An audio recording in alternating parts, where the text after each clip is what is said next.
আমাদের এই মহাবিশ্ব কিভাবে তৈরি হয়েছে এটি এখনও একটি রহস্যময় ঘটনা।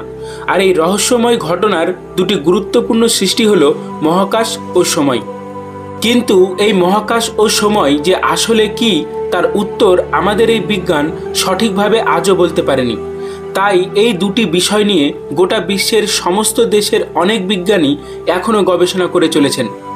এই সময় ও মহাকাশ হলো এমন দুটি বিষয় যাদেরকে না দেখা যায় আর না ছোঁয়া যায়, কিন্তু তার সত্ত্বেও এদের অস্তিত্ব আমরা অনুভব করতে পারি। শুধু তাই নয়, আমাদের এই মহাবিশ্বে আমাদের দেখা ও না দেখা প্রায় সমস্ত বস্তুরই বাস্তবে অস্তিত্ব থাকার জন্য এই মহাকাশ এবং সময় যে কতটা গুরুত্বপূর্ণ ভূমিকা পালন করে সেটি আপনারা কল্পনাও করতে পারবেন না। তো আজকের এই ভিডিওতে আমি রুহুল আমিন আপনাদের সাথে এই মহাকাশ, সময় এবং বাস্তবতা নিয়ে আলোচনা করব। তো চলুন ভিডিওটি শুরু করা যাক। আমাদের চারিপাশের প্রত্যেকটা জিনিসেরই থাকার জন্য একটি জায়গার প্রয়োজন হয়। যেমন বই রাখার জন্য আলমারি, আলমারির জন্য ঘর, ঘরের জন্য বাড়ি, আবার বাড়ির জন্য পৃথিবী, আবার সেই পৃথিবী থাকার জন্য মহাকাশের প্রয়োজন। অর্থাৎ আমাদের এই মহাবিশ্বের প্রত্যেকটা বস্তুরই থাকার জন্য এই মহাকাশ বা স্পেসের প্রয়োজন।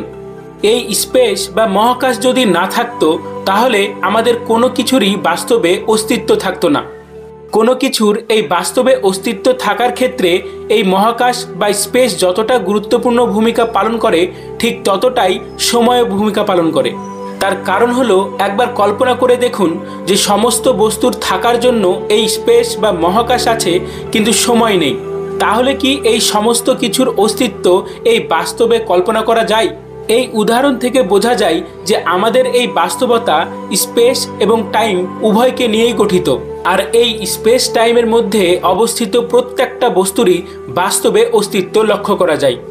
আজ থেকে প্রায় 500 বছর আগের বিজ্ঞানীরা মনে করতেন যে স্পেস এবং টাইম দুটি পৃথক জিনিস, অর্থাৎ স্পেস এবং টাইম এরা আলাদা আলাদাভাবে অবস্থান করে। কিন্তু আজ থেকে প্রায় 100 বছর আগে বিজ্ঞানী আইনস্টাইন তার আপেক্ষিকতাবাদ অর্থাৎ রিলেটিভিটি থিওরির মাধ্যমে এটিকে ভুল প্রমাণ করেন। এই আপেক্ষিকতাবাদ থেকেই তিনি প্রমাণ করেন এই স্পেস এবং টাইম দুটি পৃথক জিনিস নয়। এই স্পেস এবং টাইম মিলিত হয়েই বাস্তবতা বা রিয়ালিটি তৈরি হয়। একটি কাপড়কে তৈরি করতে যেমন দুই দিক থেকে সুতোকে বুনতে হয়, ঠিক তেমনি স্পেস এবং টাইমকে দুটো সুতোর মতন দুই দিক থেকে বুনেই এই বাস্তবতা তৈরি হয়। আমাদের এই মহাকাশকে বিজ্ঞানী আইনস্টাইন স্পেস ও টাইম দ্বারা তৈরি এমনই কাপড়ের মতন কল্পনা করেছেন। শুধু তাই নয়, স্পেস এবং টাইম যে একে অপরকে ছাড়া অসম্পূর্ণ বা অস্তিত্বহীন এটাও তিনি প্রমাণ করে দেখান। এমনকি আমরাও একটি ছোট্ট পরীক্ষার মাধ্যমে এটিকে প্রমাণ করতে পারি।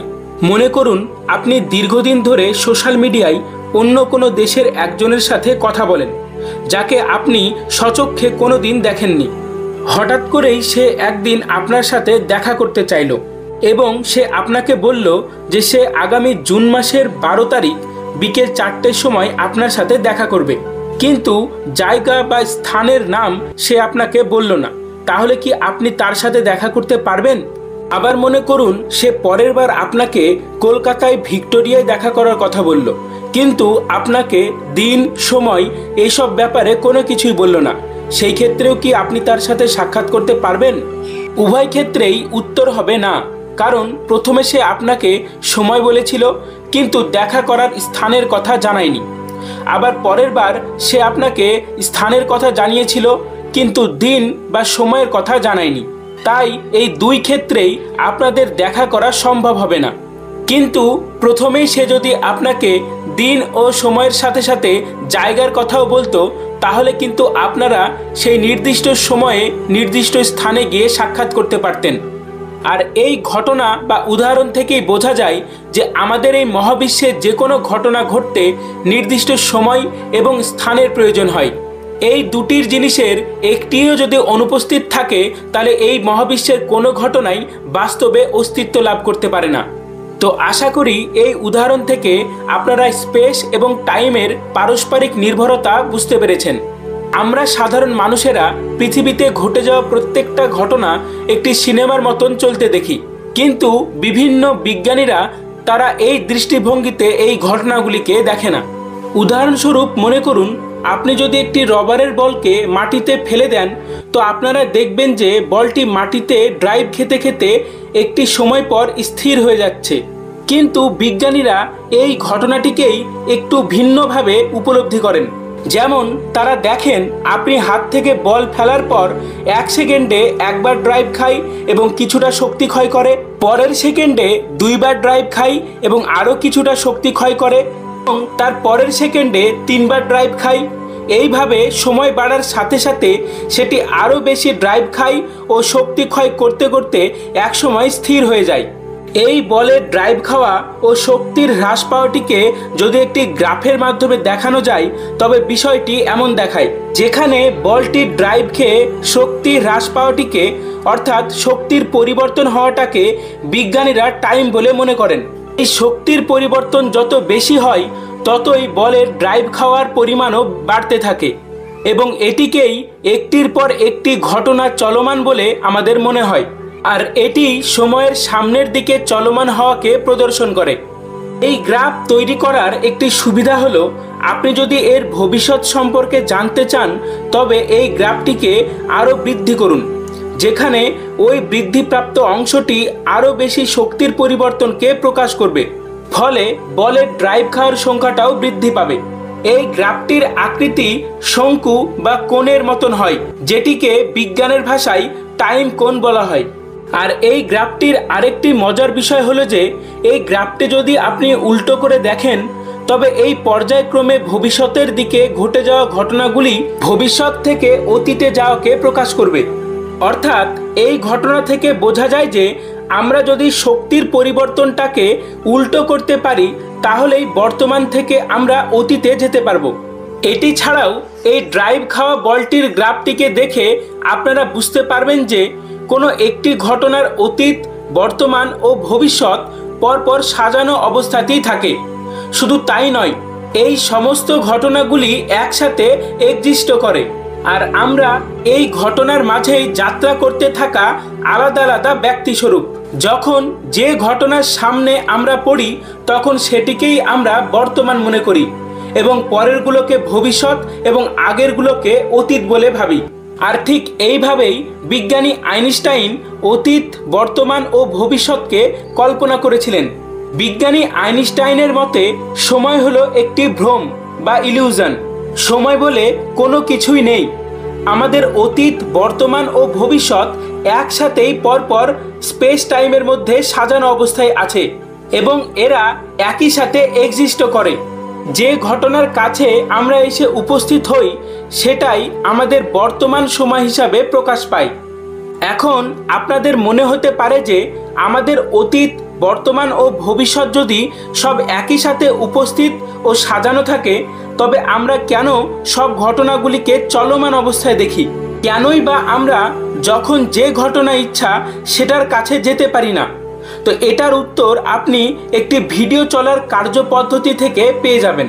আমরা একটি ভিডিও প্লেয়ারের সাহায্যে যেমন ভিডিও দেখলে সেটিকে চলমান বলে মনে হয়, ঠিক তেমনি আমরা আমাদের পৃথিবীর বিভিন্ন ঘটনাগুলিকেও চলমান অবস্থাতেই দেখি।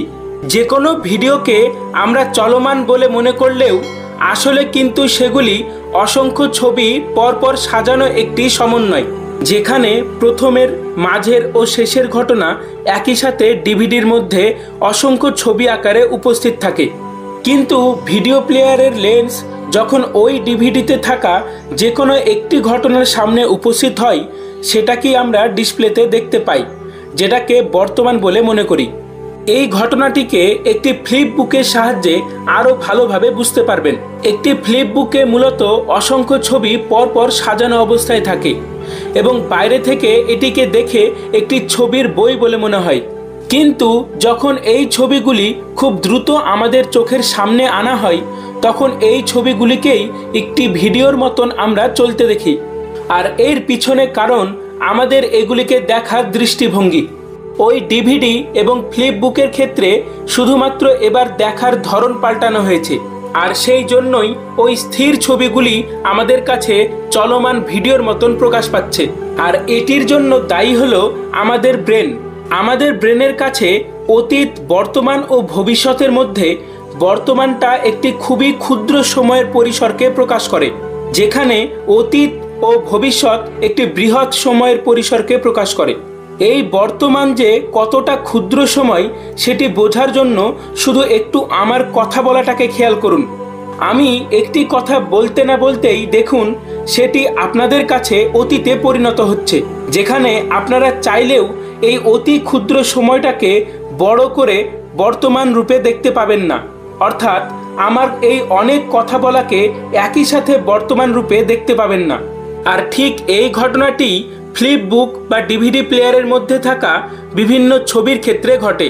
আমরা যখন নর্মাল অবস্থায় ফ্লিপ বুককে দেখি তখন সেখানে অসংখ্য স্থির ছবি পরপর সাজানো অবস্থায় দেখতে পাই, কিন্তু সেই ছবিগুলিকে চলমান বলে মনে হয় না। তার কারণ আমাদের এই অতি ক্ষুদ্র বর্তমান সময়ের মধ্যে তখন ওই ছবিগুলি ধীরে ধীরে আসতে থাকে এবং একটি ছবি দেখতে দেখতেই সেটি অতীতে পরিণত হয় এবং তারপরে আরেকটি ছবি দেখি।